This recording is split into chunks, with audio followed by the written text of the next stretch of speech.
ዛሬ የምንቀጥለው ሁለተኛውን ክፍል ነው።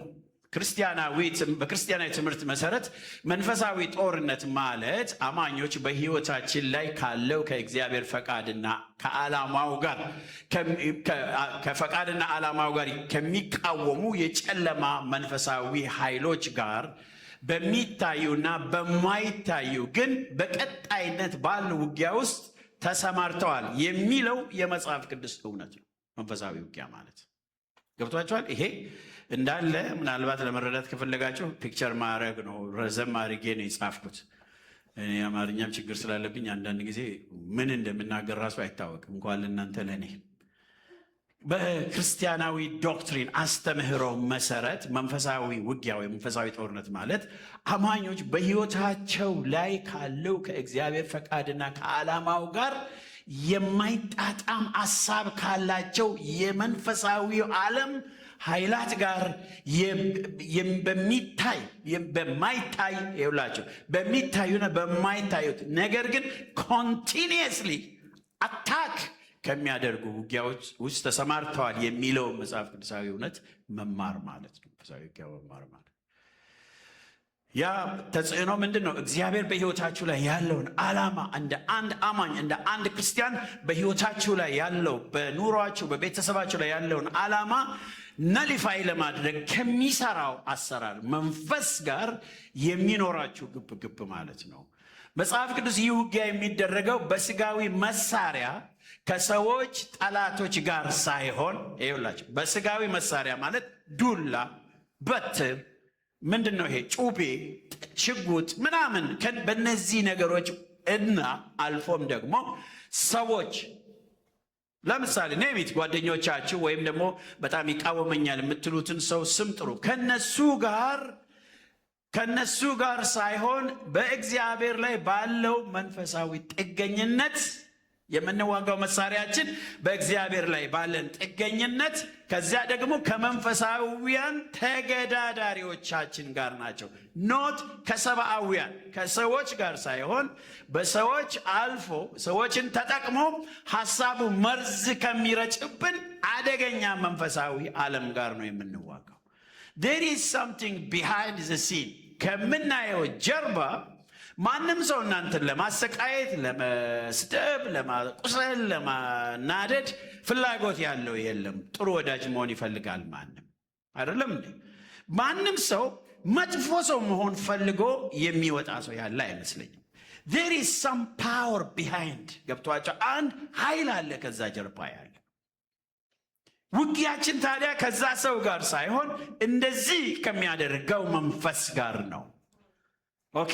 ስለዚህ ከሰው ላይ አይናችን እናነሳለን። ከሰው በስተጀርባ ያለው ጉዳይ ፈልገን እናገኝ ነው መንፈሳዊ ውጊያ ማለት። አሜን። ከዛ ሰው በስተጀርባ ያለውን ፈልገን አገኝተን we have a problem with that unseen creation በጣም ከማይታየው ፍጥረት ጋር ነው ችግራችን። ኢንፍሉዌንስ ከሚያደርጉት ማለት ነው፣ ከሚያናግሩት፣ ክፋት ስትራቴጂ ከሚሰጡት ከነዚያ መናፍስቶች ጋር ነው ውጊያችን። ደግሞም የምንዋጋበት መሳሪያ ስጋዊ አይደለም። አሜን። መሳሪያችን በእግዚአብሔር ላይ ያለን ዲፔንደንሲ ነው። the power from him አሜን በሉ እስቲ። ኃይል ከሱ የሚመጣው ኃይል ከሱ የሚመጣው ጥበብ ከሱ የሚመጣው ማስተዋል ነው መሳሪያችን ግው አድርገን የምንመታበት ማለት ነው እንጂ ፎርስ አይደለም። ለጉልበትማ ቢሆን እነ ሳኦል በስማም ግዙፍ ነበሩ። ነገር ግን የእግዚአብሔር ኃይል በአንተ ወይም በአንቺ ኦፕሬት ካላደረገ ምንም ቢሆን የድል ህይወት መምራት ከባድ ነው። ምንም ገንዘብ ቢኖራቸው፣ ምንም ኢሎኩዌንት ብትሆኑ፣ የንግግር ችሎታቸው ሰማይ ቢሆን፣ ምንም ያህል እንዲያው የረቀቀ ዘመድ ያላችሁ ጉልቤ ወንድሞች እህቶች ያሏችሁ ብትሆኑ በጭራሽ በህይወት ስኬታማ አትሆኑ። as long as the power of God is not flowing through you ማለት ነው። የእግዚአብሔር ኃይል በእኛ ደግሞ ፍሎ የሚያደርገው መቼ ነው? when we depend on him ማለት ነው። እግዚአብሔር ፈልጎ መጥቶ ኃይል ልሁን ኃይልንም ና ኃይሌም ክብሬም አንተ ነህ ስንለው ነው when he starts operating my life ማለት ነው in our life። ክብር ለኢየሱስ ይሁን። አሜን። እየተከታተላችሁ ነው። ይሄ በጣም በእርጋታ ማወቅ ያለባችሁ በጣም ትልቅ ጉዳይ ነው። በመንፈሳዊ ሕይወታችን ውስጥ ምን ጊዜም ደግማችሁ እንዳትረሱ። ደግሜ እለዋለሁ፣ እኛ ወደ እግዚአብሔር መንግሥት ከፈለስንበት ቀን አንስቶ ጌታ ኢየሱስ ክርስቶስን በመቀበል መዳን የሚባለውን ሕይወት ካገኘን በኋላ የእግዚአብሔር ልጆች ከሆንበት ቀን ጀምሮ ለዘላለም የማይበርድ ጸብ በእኛና በሰይጣን መካከል አለ። ጸልዩ አትጸልዩ፣ ምን አድርጉ አታድርጉ፣ if you belong to God you are always in war, in battle። ጦርነት ውስጥ ነው ያላችሁት ወገኖቼ።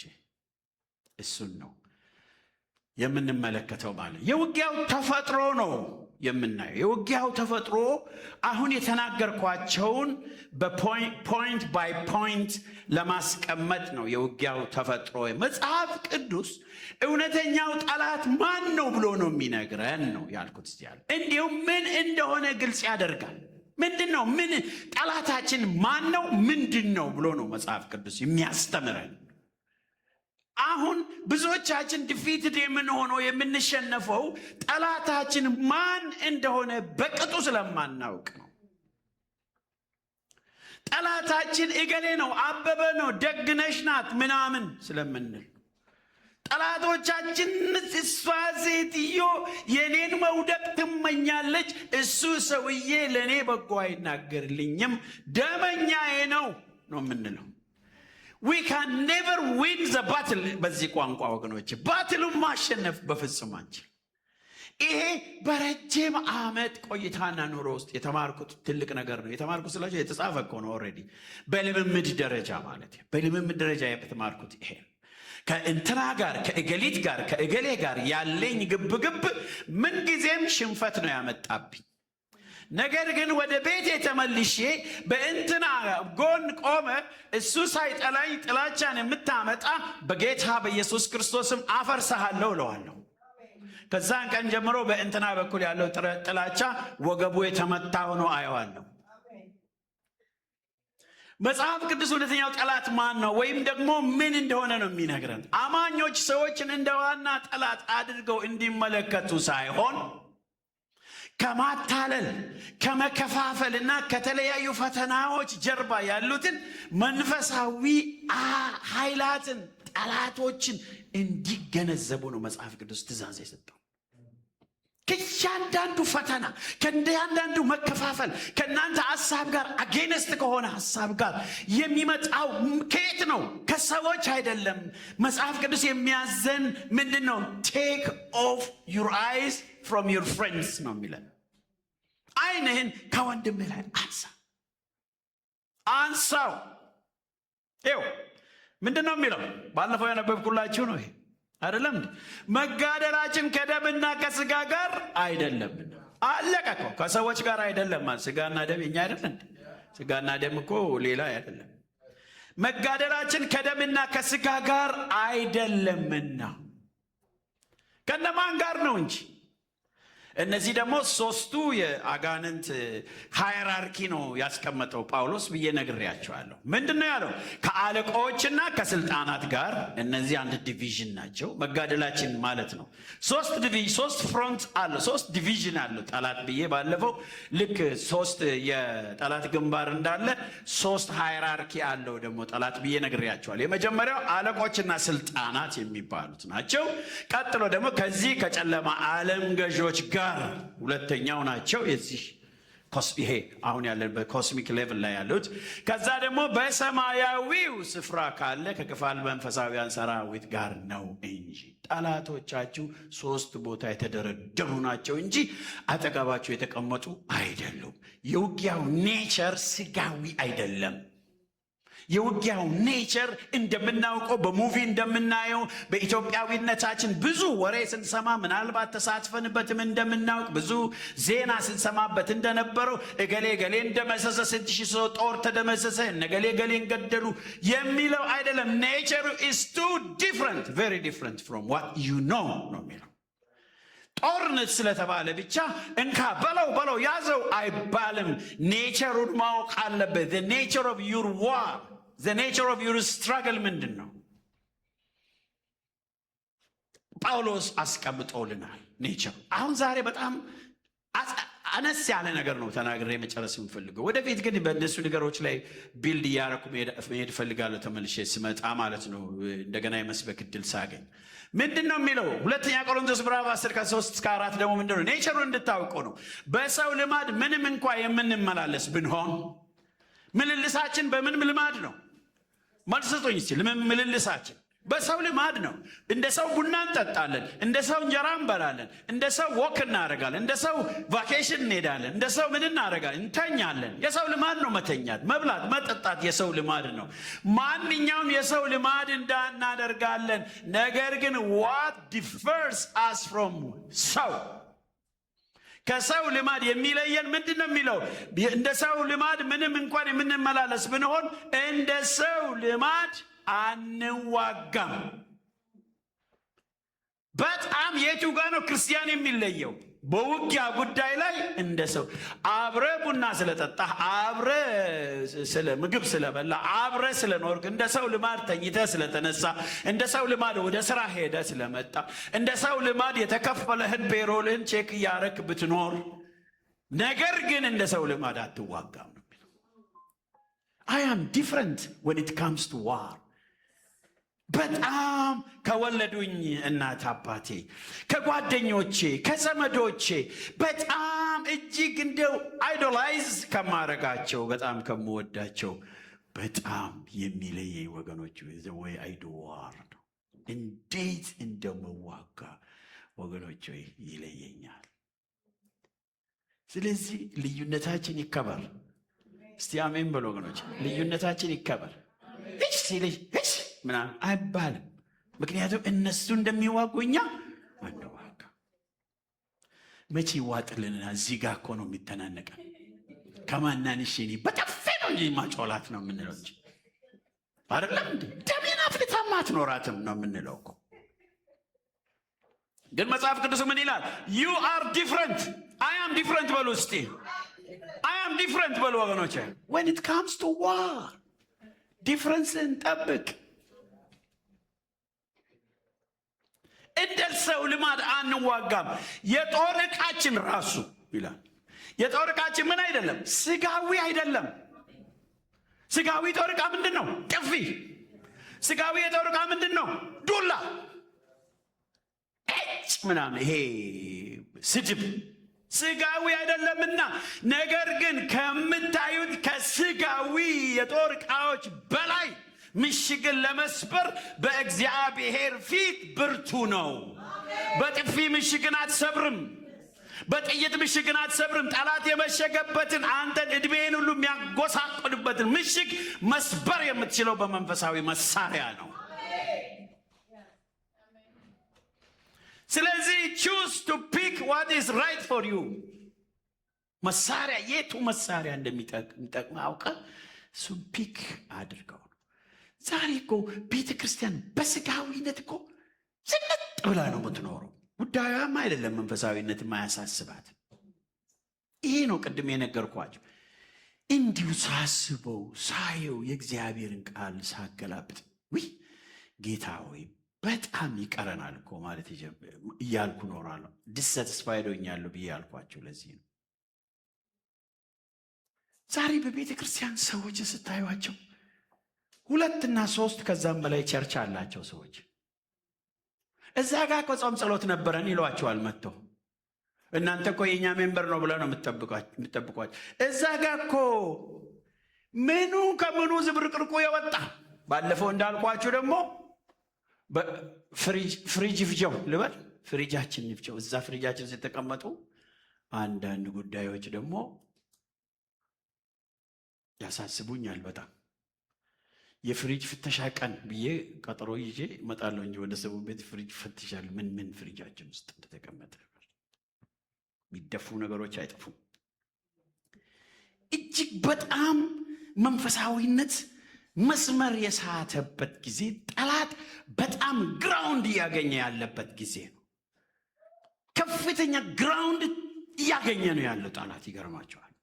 ዊዛውት ኤኒ ኩስኮሳ የሚኮሰኩሰው ነገር ሳይኖር ዘና ብሎ የሚኖርበትን ሁኔታ ፈጥረንለታል። ምክንያቱም ዊ ፈርጋት our spiritual weapon ማለት ነው። ይሄ መንፈሳዊ መሳሪያዎቻችንን ረስተናቸዋል። እነሱ ደግሞ መንፈሳዊያን ናቸው። ምሽግን ደግሞ ለመስበር በእግዚአብሔር ፊት እጅግ ብርቱ ነው። ሃሌሉያ አሜን። ይሄ ነው እንግዲህ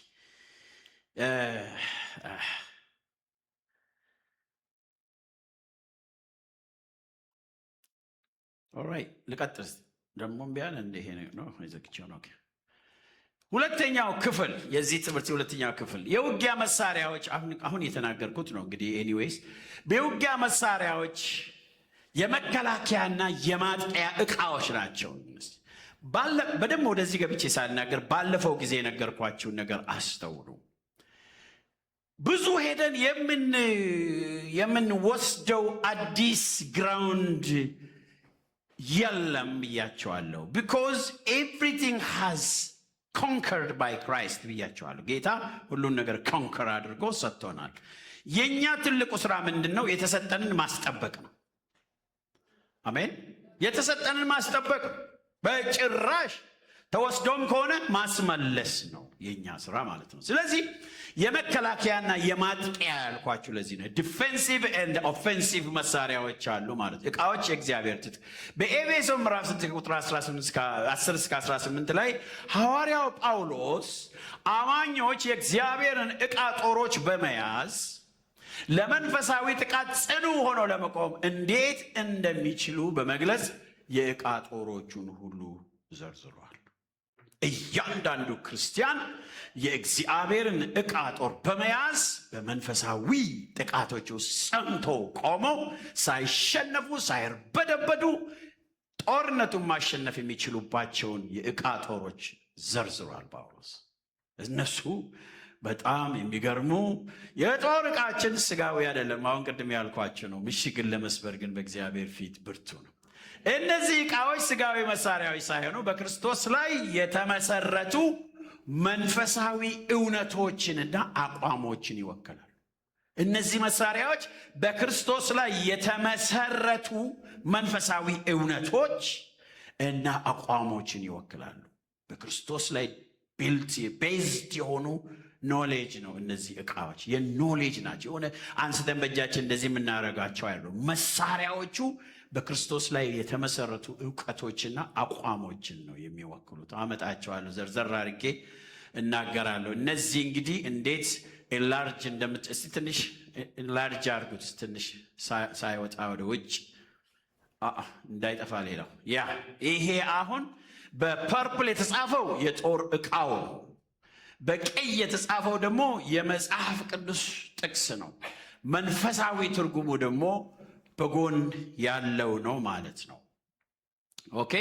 የተዘረዘሩት በዚያ በኤፌሶን ምዕራፍ 6 ላይ የተዘረዘሩ የጦር ዕቃዎች ናቸው። እነዚህ you need to be armed፣ በእነዚህ አርምድ መሆን አለባችሁ ብሎ ጳውሎስ የነገረን ነገሮች ናቸው። የመንፈሳዊ ጦር ዕቃዎች ዝርዝር እና ጥቅማቸው የሚል ርዕስ ነው የሰጠሁት። የጦር ዕቃ አንድ ምንድነው? የእውነት መታጠቂያ ነው። እስቲ ሄጄ እዛ ቦታ አነባለሁ። ግልጽ ነው ወገኖች? በጣም በጣም በጣም ይሄ ወሳኝ ነው ወገኖች። አሁን በተለይ የጦር ዕቃዎቹን በምዘረዝርበት ጊዜ ራሳችንን እየመረመርን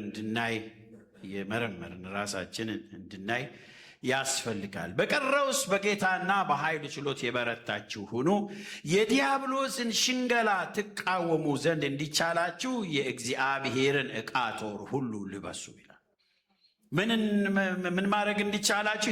የዲያብሎስን ሽንገላ ትቃወሙ ዘንድ እንዲቻላችሁ የእግዚአብሔርን፣ እስቲ የእግዚአብሔርን በሉ።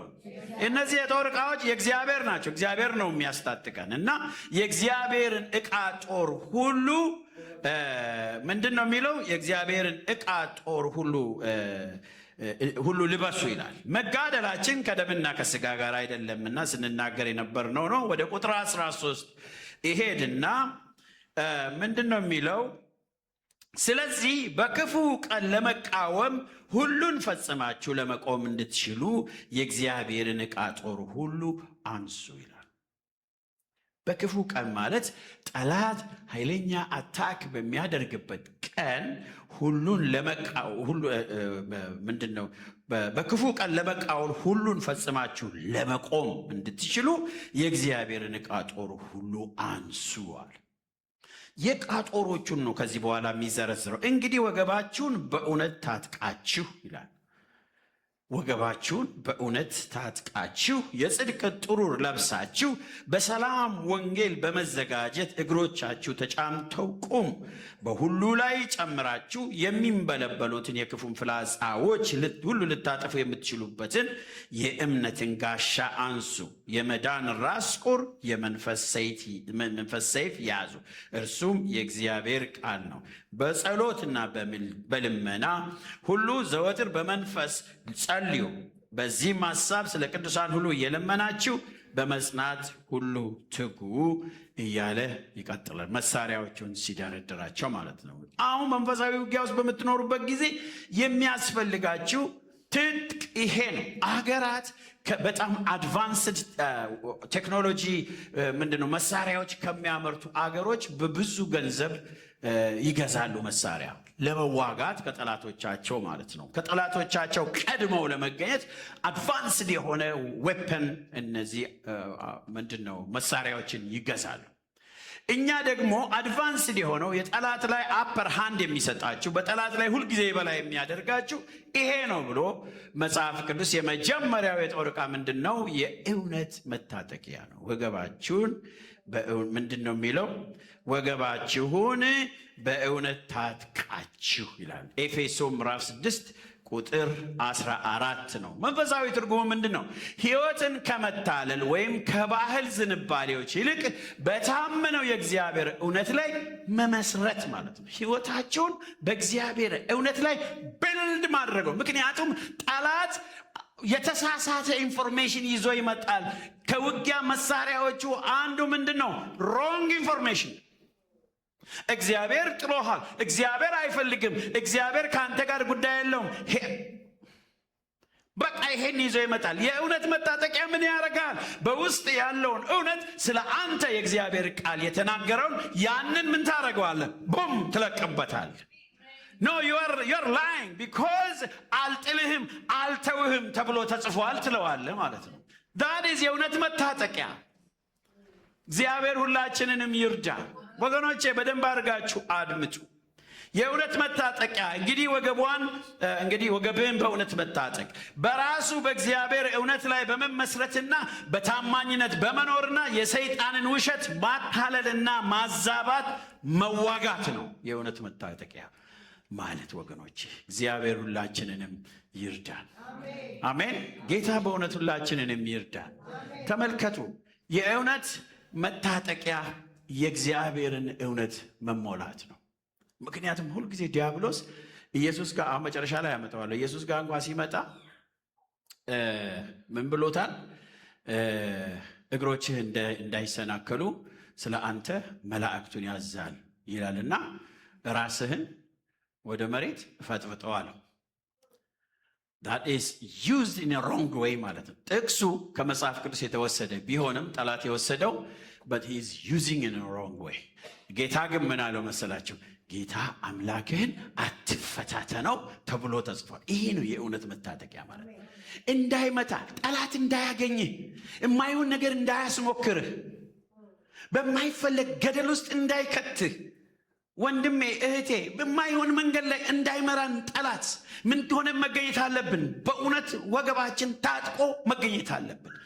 ዲፌንድ ማድረግ አለብን። እሱ የሚያመጣው ሮንግ ኢንፎርሜሽን በእግዚአብሔር ቃል እውነት ቦም የእውነት መታጠቂያ የሚለው ይሄ ነው። ስለዚህ go back to your Bible ወገኖቼ፣ የራሳችሁን ጋዝ ታንካችሁን በእግዚአብሔር ቃል መሙላት ያስፈልጋል። ጌታ ሁላችንን ይርዳን። ሁለተኛው የጽድቅ ጥሩር ይላል። እዚህ ጋር አንድ ሰው እያስቀምጬ ነበር። እነዚህ የጽድቅ ጥሩር የእውነት መታጠቂያ ምናምን የሚሉትን እዚህ አስቀምጬ ነበር። እንመጣበታለን እዚህ ጋር አስተምሬ ሲጨርስ ማለት ነው። የጽድቅ ጥሩር ደግሞ በኤፌሶን ምዕራፍ 6 ቁጥር 14 ላይ ነው። የእውነት ነው። የጽድቅ ጥሩር በኤፌሶን ምዕራፍ 6 ቁጥር 14 ላይ ነው። እውነትም መንፈሳዊ ትርጉሙ የጽድቅ ጥሩር ምንድን ነው? በሞራል በቅድስና በታማኝነትና በክርስቶስ ጽድቅ ልብን መጠበቅ ነው። የጽድቅ ጥሩር ምንድን ነው? ጠላት ያልተቀደሰ ህይወት ልባችን ከቆሸሸ በጣም ትልቅ አክሰስ ጌይን ያደርጋል። ኦኬ። የጽድቅ ጥሩር ምንድን ነው? በሞራል የሞራል የባህሪ ማለት ነው። ቅድስና በሉት። እሱንም ቅድስና በታማኝነትና በክርስቶስ ጽድቅ ልብን መጠበቅ ነው። ልባችን የጽድቅ ጥሩር የት ነው ያለው? እዚህ ጋር አሁን ሄዳችሁ ብታዩ የጽድቅ ጥሩር የሚለው ቀስቱ የቱ ጋር እንዳለ ይሄ ደረቱ ላይ ያለ ጥሩር ላይ ነው። የጽድቅ ጥሩር ማለት እዚህ ጋር ልክ የጠላት ፍላጻ በሚወረወርበት ጊዜ ከጋሻው ያመለጠ እንኳን ቢኖር ጥሩሩ ላይ ሄዶ ያልፋል። ያኔ ግን ቀስቱን ይሰብረዋል እንጂ ጥሩሩ አይበሳም። ይሄ የጽድቅ ህይወት ነው። የቅድስና ህይወት ነው። አሜን። የቅድስና የጽድቅ ህይወት ሞራሊ ቢልት የሆነው ሳውንድ ሞራሊ በህይወታችን በሰው ፊት ጥሩ ነው። ዋት አባውት ቢሃይንድ ዘ ሲን? ሰው በማያየው ቦታ ምን ይመስላል ህይወታችን? የጽድቅ ጥሩራችንን አደጋ ላይ የሚጥል እንዳይሆን በየቀኑ ፕራክቲስ የምናደርገው እግዚአብሔርን የሚያሳዝን ነገር ካለ we are exposed to spiritual warfare ወገኖቼ። በጣም በዚህ ዘመን የሚያስፈራው ይሄ ነው። ደብል ላይፍ ነው የሚኖረው ሰው። በአደባባይ ሌላ ነው፣ በፕራይቬት ደግሞ ሌላ ነው። በጣም ይሄ ቴክኒካል ላይፍ ማቆም አለብን። ይሄ አርቲፊሻል ላይፍ ሰዎች የሚያዩት ፓርቱን ብቻ ማስጌጥ፣ ሰዎች የማያዩት ግን እንዳለ ተበላሽቶ እንዲቀር መፍቀድ የለብንም። ምክንያቱም በመንፈሳዊ ውጊያ ውስጥ ትልቅ ሽንፈት የሚያደርስብን እሱ ነው። አሜን። እሱ ነው። ግራውንድ እንዳያገኝ በቤታችሁ ውስጥ፣ በልጆቻችሁ፣ በእናንተ በማንኛውም ነገራችን ግራውንድ እንዳያገኝ የተቻለንን ሁሉ ማድረግ አለብን። ቅድስና በጣም ዲፋይል በሆነ ቁጥር ጠላት ግራውንድ ያገኛል። በደንብ ማወቅ አለባቸው። በጣም because it belongs to him። ርኩሰት በሱ ነው፣ ለሱ ነው። ስለዚህ this is mine ብሎ መጥቶ ይቆምበታል። ምክንያቱም እግዚአብሔር ቅድስና በሌለው በርኩስ ነገር ላይ መጥቶ አይነግስም በጭራሽ። እንኳን እኛ በቸርች ያለ ነው፣ በዓለም ያሉትም ይሄን ያውቃል። እግዚአብሔር በእንደዚህ አይነት ግራውንድ ላይ መጥቶ ራሳችንን ማታለል ካልፈለግ በስተቀር እግዚአብሔር ይመስገን። ለዚህ ነው የወንጌል አስተምህሮ በጣም ትልቅ ኃይል ያለው። ምንድን ነው የሚሰጠን ኮንሰፕት፣ የሚሰጠን ሀሳብ ሰዎች ከእግዚአብሔር ጋር ሞር ሪሌት የሚያደርጉት ዘ ሞር ሆሊ ዜ አር በሚሆኑበት ጊዜ ነው። when they obey him ራሳቸውን ከተለያዩ ርኩሰቶች ሲከላከሉ፣ ኖ ይሄንን አልቀበልም ሲሉ they get close to their God። ምክንያቱም እግዚአብሔር የሚታወቀው በቅድስናው ነው። ክብር ለኢየሱስ ይሁን። አሜን። የጽድቅ ጥሩር ማለት እንግዲህ ልብህ እንዳይቆሽሽ ጠብቅ ነው። አይደለም ወይ? ቅድስና ጥሩር ነው። በቃ ጠስት ቢወረውር አያገኘው። ታርጌት ሚስ ያደርጋል። ጠላት ቢሞክር አያገኘህም። because you are in a very very healthy ground። ኢየሱስ ጌታ በጣም ምፈራው ነው ይሄንን ነው። በቃ በጣም ጠላት እኔን አገኘ ማለት ብዙ ነገር ነው የሚያገኘው። በመጀመሪያ ቤተሰቤን ነው የሚያገኘው፣ ድራሹን ነው የሚያጠፋው። ከዛ ቀጥለው ወደ ቸርቻችን ይመጣል። በጣም ብዙ ነገር ሜስ ያደርጋል። ስለ አንድ ነገር ስታስቡ ስለ ራሳችሁ ብቻ አታስቡ። በዙሪያችሁ ስላለው እግዚአብሔር በዙሪያችሁ ስለገነባው የኪንግደም ጉዳይ አስቡ። ስለ ልጆቻችሁ፣ ስለ ትዳር ጓደኞቻችሁ፣ ስለ ጓደኞቻችሁ፣ ስለ ቸርቻችሁ፣ ስለ ብዙ ነገር አስቡ። ምክንያቱም ጠላት እናንተን ካገኘ እኛንም ያገኘናል፣ ይተኩስብናል። ታውቃላችሁ። ስለዚህ ክርስትና ህይወት ይሄ በግላችን ብቻ ሆነን የምንሞተው ብቻ አይደለም። ብዙ ነገር ልናበላሽ እንችላለን። ለዚህ ነው የጽድቅ ጥሩር የምንድን ነው? የቅድስና ህይወት ነው ብዬ እዛ ጋር ያስቀመጥኩት እዚህ ላይ ማለት ነው። የጽድቅ ጥሩር በሞራል ቅድስና፣ በታማኝነትና በክርስቶስ ጽድቅ ልብን መጠበቅ ነው። እሺ ገብቷችኋል? እንደመጣላችሁ አትናገሩ።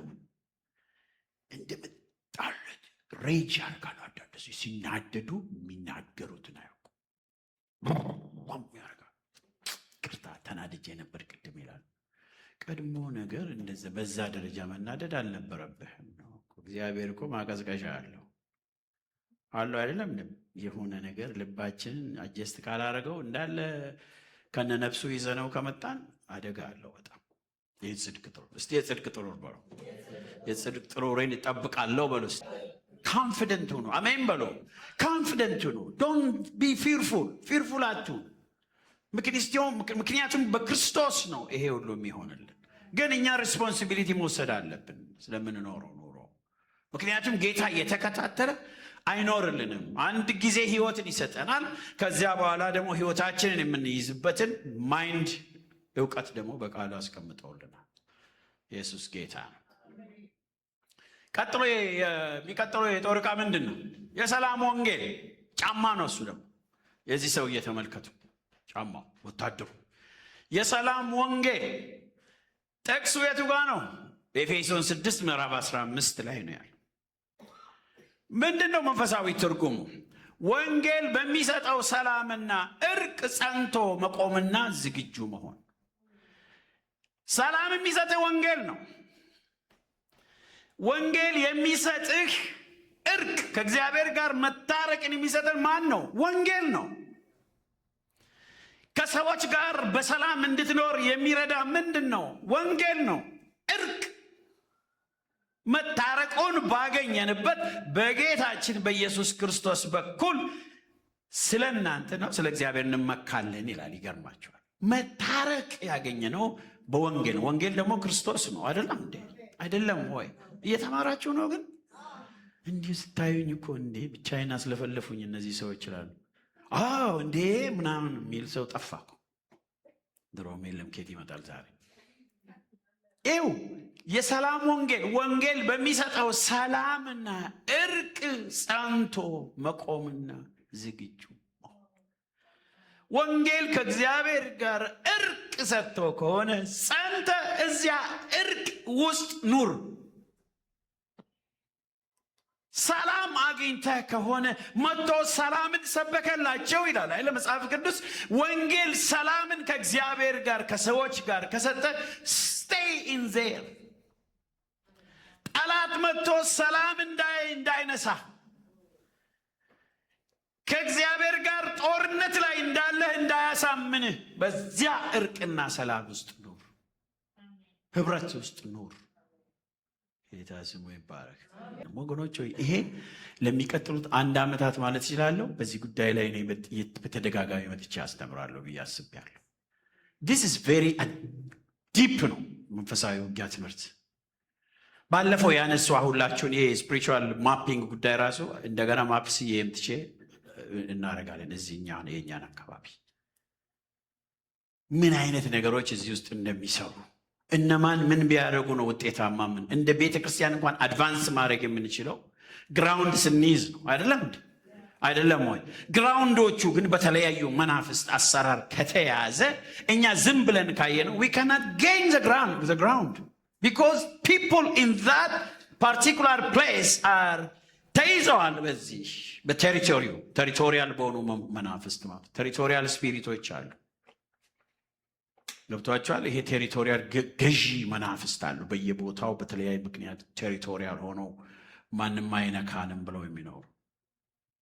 ስለዚህ የወንጌል ጫማ በወንጌል ምክንያት ባገኘኸው ሰላምና እርቅ ውስጥ ጸንቶ መቆም ነው። ስለዚህ ለማንኛውም አጌንስት ዚስ ትሩዝ ለሚመጣው ሁልጊዜ ዝግጁ መሆን። የእምነት ጋሻ ተመልከተው። የእምነት ጋሻው ሰውየው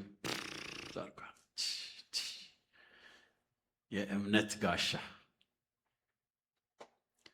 ኤፌሶን 6:16 በእግዚአብሔር ላይ በሚደረግ ሙሉ እምነት ጥርጣሬን፣ ፍርሃትንና ፈተናዎችን የሚንበለበሉ ፍላጻዎች ማለት እኮ ነው። እነሱ ጥርጣሬ ፈተናዎችን ማጥፋት ነው። በዚህ ሲወረወርብህ ምን ታደርገዋለህ? ታጠፈዋል።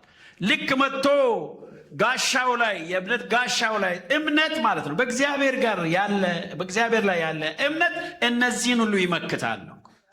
ፌዝ እስቲ እምነት በሉ እስቲ እምነት በሉ እስቲ። እምነት ደግሞ በአንድ ፈጽሞ ምንም የማንችለውን ሁሉ በሚችለው ላይ ያለን መደገፍ ማለት እኮ ነው። አይደለም? እምነት እኮ የማናየውን የሚያስረዳ ነው የሚለው። አላየነውም ግን እንረዳዋለን። በምን? በእምነት።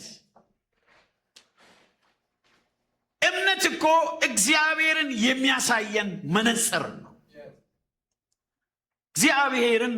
እግዚአብሔርን ፕሬዘንስ ፊል የምናደርገው በእምነት ነው።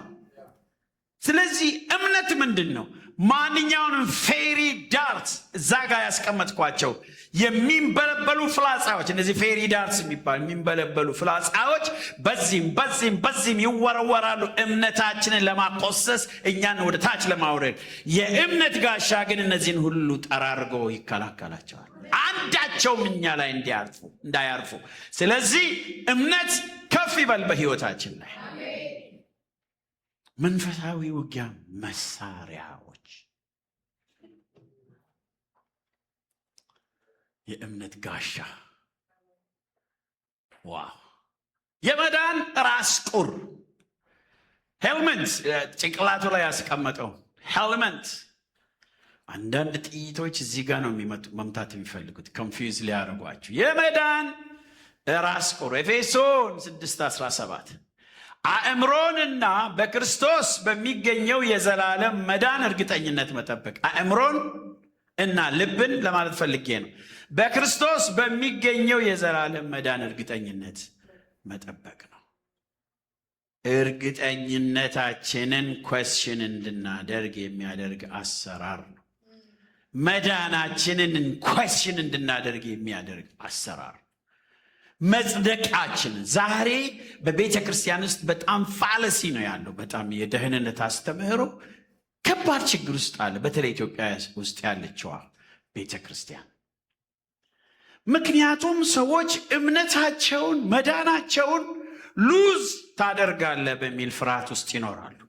ሌሎቹ ደግሞ ሉዝ አላደርግም ብሎ በድፍረት የኃጢአት ልምምድ የሚያደርጉበት አደገኛ ነገር ነው ያለው። የመዳን ራስ ቁር ጀፐርዳይዝ አደጋ ደርሶበታል ማለት ነው። የመዳን ራስ ቁራችሁ እዚህ ጋር ዩር አንደርስታንዲንግ ማለት እኮ ነው አይደለም? የመዳን ራስ ቁር አንደርስታንዲንግ እኮ ነው። ኢፍ ዩር አንደርስታንዲንግ ሃዝ ኤ ሊትል ቢት ኦፍ ኩዌስችን በመዳናችሁ ላይ ትንሽ ኩዌስችን ካለው ዘን ጠላት ምን ያደርጋል? ግራውንድ ያገኛል። ዩር ናት ሴፍድ ይላል። አልዳንክም ብሎ አንዴ ከተተብህ ማለት ያንን ጎልጉሎ ማውጣት። እኔ መዳኔንም እንጃ የሚሉ ማዕት ሰዎች አሉ፣ አጋጥመውኛል። የዳንኩ ይመስላል እንዴ? አንቺ ያላወቅሽው እኔን እንዴት ነው የማውቀው ነው የምላቸው።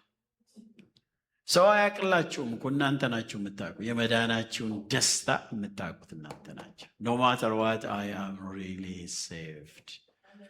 ምንም አያስፈልገንም። ጌታ ስሙ የተባረከ ይሁን። አሜን።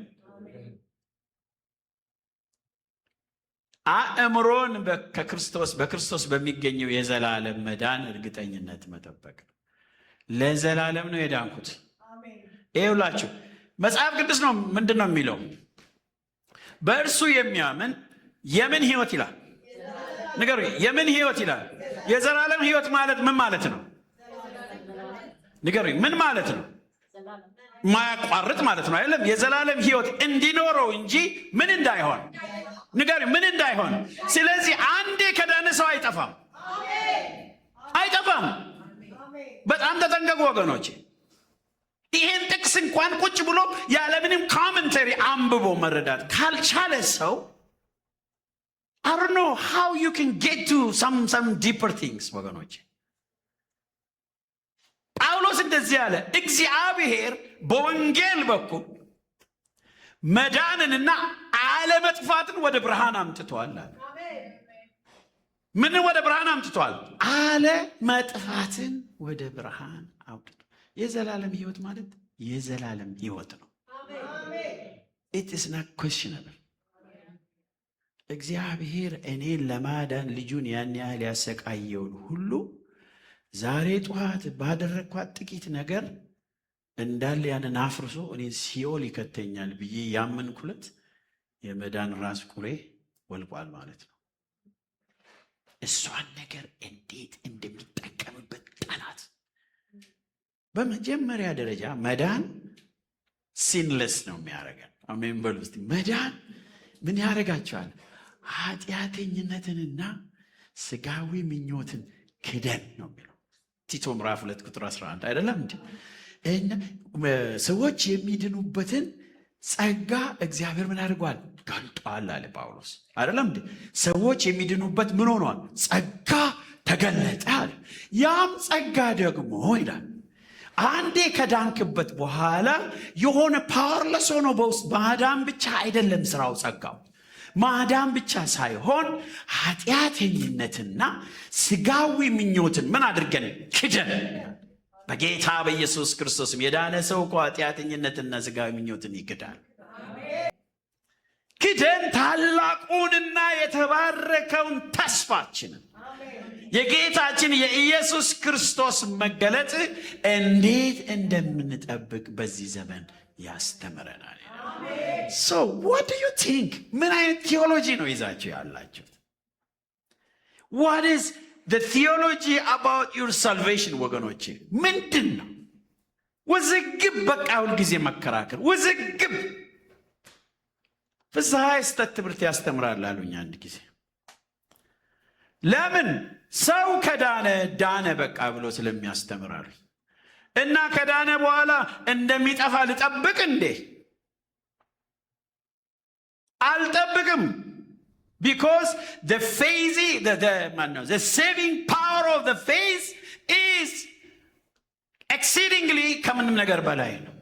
ማንኛውንም ነገር የሚሸፍን ነው ወገኖች። የመዳን ራስ ቁር ማለት ሁልጊዜ በመዳናችን ኩዌስችን እንዲኖረን የሚያደርገንን አሰራር የምንከላከልበት ቴዎሎጂ ነው ወገኖች። ኢየሱስ ለዘላለም ጌታ ነው። እስቲ አሜን በሉ። ጌታ ይላችሁ። ዋው! ልብ በሉ። የተናገርኩትን እንዳትረሱ። የዳነ ሰው ደግሞ በእውነት ከዳነ ከኃጢአት የጸዳ ኖሮ ነው የሚኖረው። የልምምድ ኃጢአት ፈጽሞ እንጂ አያደርግም። የዳነ ሰው ይሄ ዝም ብሎ መዝረክረክ ቢኮዝ ይሄ የዳነበት ጸጋ ምን አድርጎታል? ዓለማዊና ስጋዊ ምኞትን ያስክደዋል። He's fine with that። ክብር ለኢየሱስ ይሁን። ስለዚህ የመዳን ራስ ቁር በዚህ በኩል ሁልጊዜ የመጣ ጭንቅላታችን የሚገጭ መዳናችንን ኩዌስችን እንድናደርግ የጠፋን ምንድን ነው ከጥቅም ውጭ የሆንን እንዲመስለን የሚያደርገውን አሰራር በእግዚአብሔር ቃል እውነት ተገንብቶ መቀመጥ አለበት ሀሳባችን። ኢየሱስ ጌታ ነው።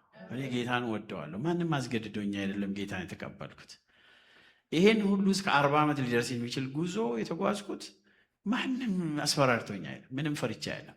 the love of Christ የሱ ፍቅር ኦ ማይ ገና ዘላለም እንኳን ባልሞት ጌታ ለመከተል በኃይልና በጉልበት ዝግጅት ላይ ነኝ። እኔ አሁንም ቢቀጥል ምን ከፋና ነው ሌላ ነገር ፍለጋ የሚሄደው? ምን ፍለጋ ነው የሚሄደው? I am really happy with him። ኢየሱስ ጌታ ጊዜን ለመጠቀም እስቲ ወደፊት ቀጥዬ ልሂድ። የመንፈስ ሰይፍ ይሄ ብቻ ነው የማጥቂያ መሳሪያ። እንግዲህ ተመልከቱ፣ ከላይ የዘረዘርኳቸው ሁሉ ዲፌንሲቭ መሳሪያዎች ናቸው፣ መከላከያ ናቸው። የራስ ቁር፣ የእውነት መታጠቂያ፣ የጽድቅ ጥሩር፣ የሰላም ወንጌል፣ የእምነት ጋሻ፣ እነዚህ ሁሉ የመዳን ራስ ቁር፣ እነዚህ ሁሉ የመከላከያ መሳሪያዎች ናቸው።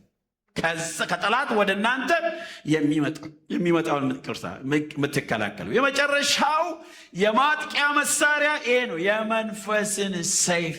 በሰይፍ አትከላከልም፣ ቡም ታደርገዋለህ እንጂ ሰይፍ መከላከያ ነው እንዴ?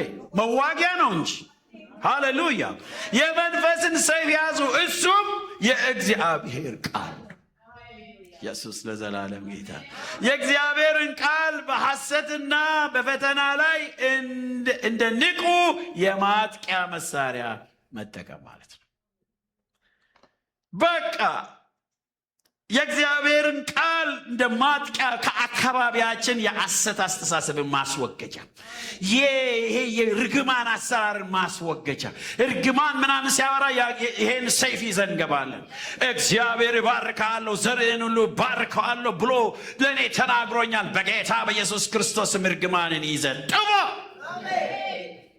የመንፈስ ሰይፍ፣ ይሄ የአታኪንግ ዌፐን መንፈስ ሰይፍ። ምክንያቱም ሁሉ ነገር ያገኘ ነው በክርስቶስ ነው። በክርስቶስ ያገኛችሁትን ግን ዲፌንድ አድርጉ ብሎ መሳሪያው በሙሉ የዲፌንስ አድርጎልናል።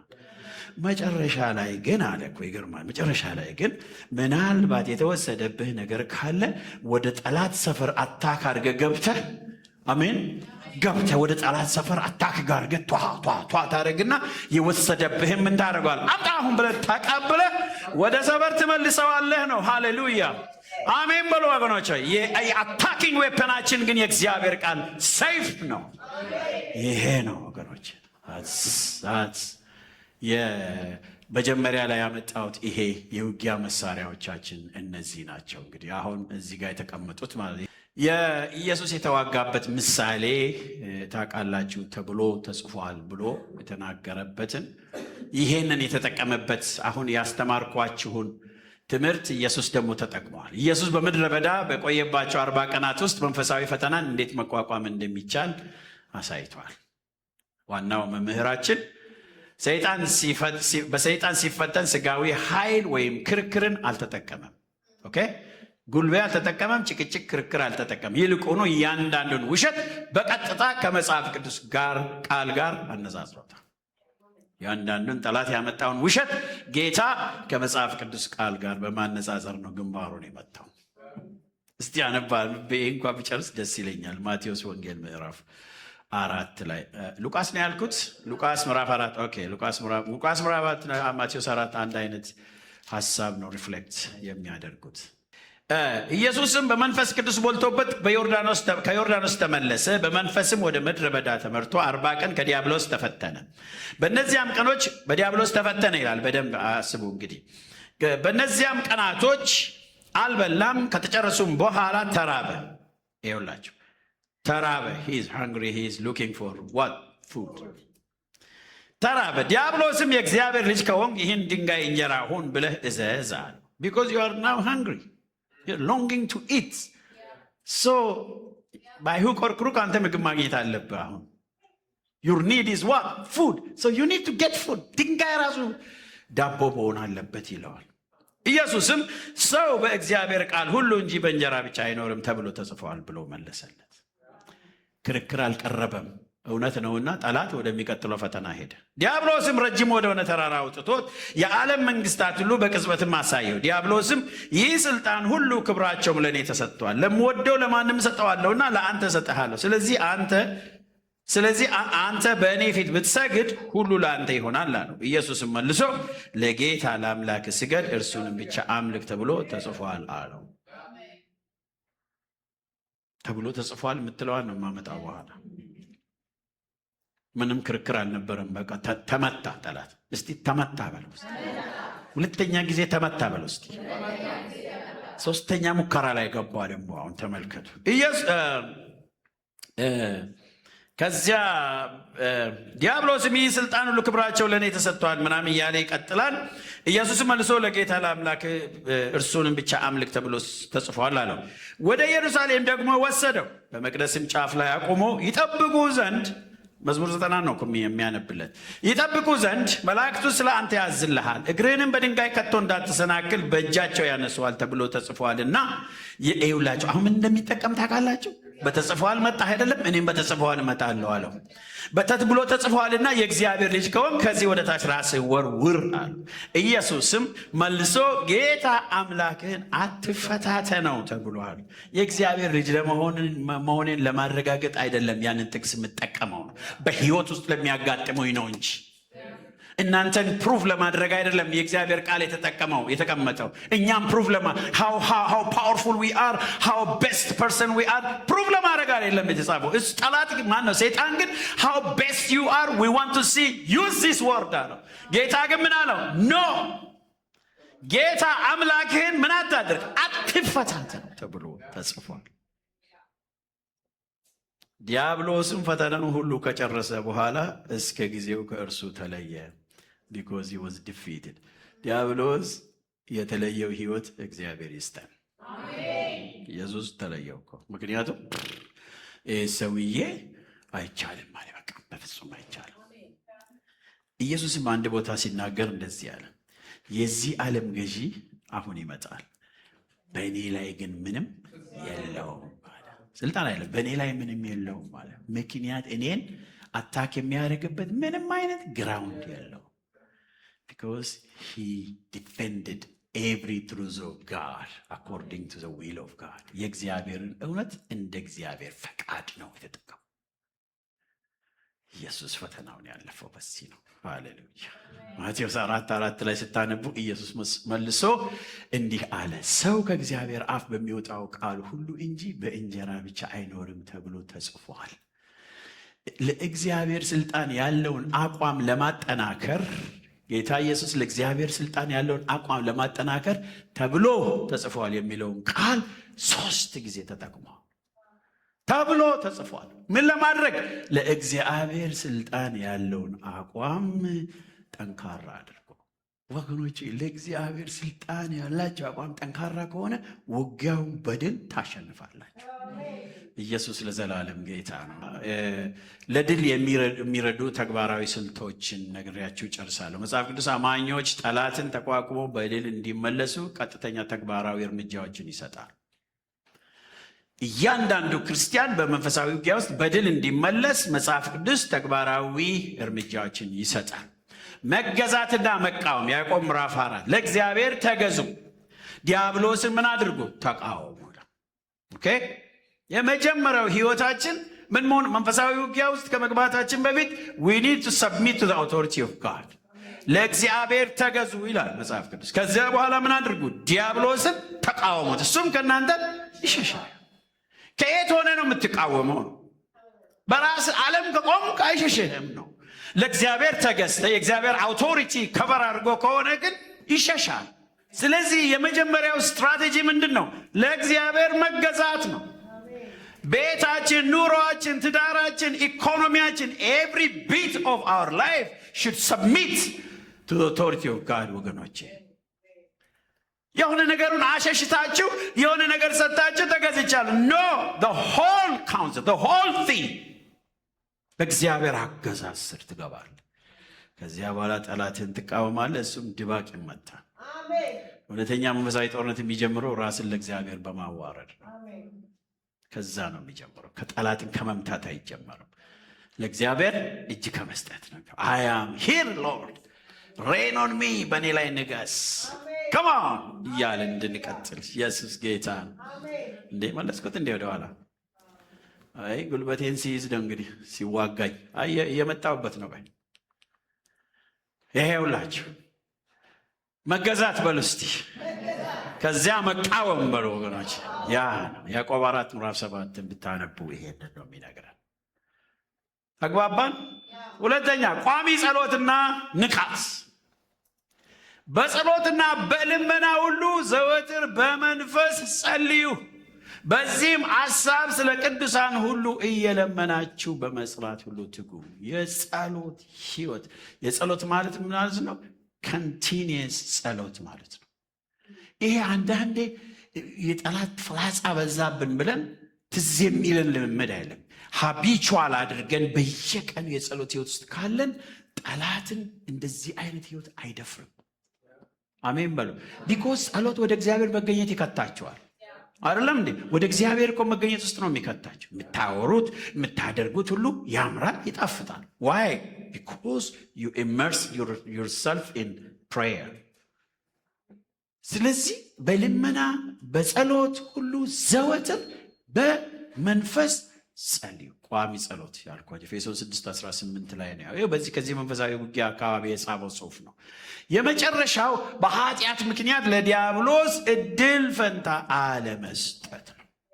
የሆነ ፕራክቲስ የምታደርገው ኃጢአት ካለ ጠላት እድል ፈንታ ያገኛል። ስለዚህ ምንም ብትገሰግሰው አይሄድም። ቢኮዝ ግራውንድ አለው በአንተ ህይወት ማለት ነው። ኤፌሶን 4:26-27 ተቆጡ፣ ኃጢአትንም አታድርጉ፣ በቁጣችሁ ላይ ፀሐይ አይግባ፣ ለዲያብሎስም እድል ፈንታ አትስጡ። ኃጢአት አታድርጉ፣ ለዲያብሎስም እድል ፈንታ አትስጡ ይላል። በምታደርጉት ነገር ኃጢአት ከሆነ ምንድነው ስቲክ ቱ ዩ፣ ጠላት እድል ፈንታ ያገኛል፣ ይበጠብጠዋል። ቤትህን፣ ኑሮህን፣ ትዳርን ይበጠብጣል፣ አገልግሎትን፣ ቸርችን ይበጠብጣል። ስለዚህ ምን አታድርጉ? ኃጢአትን አታድርጉ። ኢየሱስ ጌታ ነው። አሜን። የመጨረሻው ጥቅስ ነው ይሄ ነው። እኔ ደግሞ ድል እንደነሳሁ ከአባቴም ጋር በዙፋን ላይ እንደተቀመጥኩ ድል ለነሳው ከእኔ ጋር በዙፋኔ ላይ ይቀመጥ ዘንድ እሰጠዋለሁ። አምላካችን እግዚአብሔር የአሸናፊዎች አምላክ ነው። የድል ነሺዎች አምላክ ነው። የተሸናፊዎች ዲፊትድ የሆኑ ሰዎች አምላክ አይደለም። ስለዚህ ይህን ሁሉ ስትራቴጂ እና ወገኖች ኢምፓወርመንት ከሰጠን በኋላ እኔ ደግሞ ድል እንደነሳሁ፣ እሱ ድል ነስቶ ነው የሰይጣን ስራ ሁሉ አፍርሶ ነው በአባቱ ቀኝ የተቀመጠው። ከአባቴም ጋር በዙፋኑ ላይ እንደተቀመጥኩ ድል ለነሳው ለማንኛውም አማኝ ከእኔ ጋር በዙፋኔ ላይ ይቀመጥ ዘንድ እሰጠዋለሁ። ሃሌሉያ።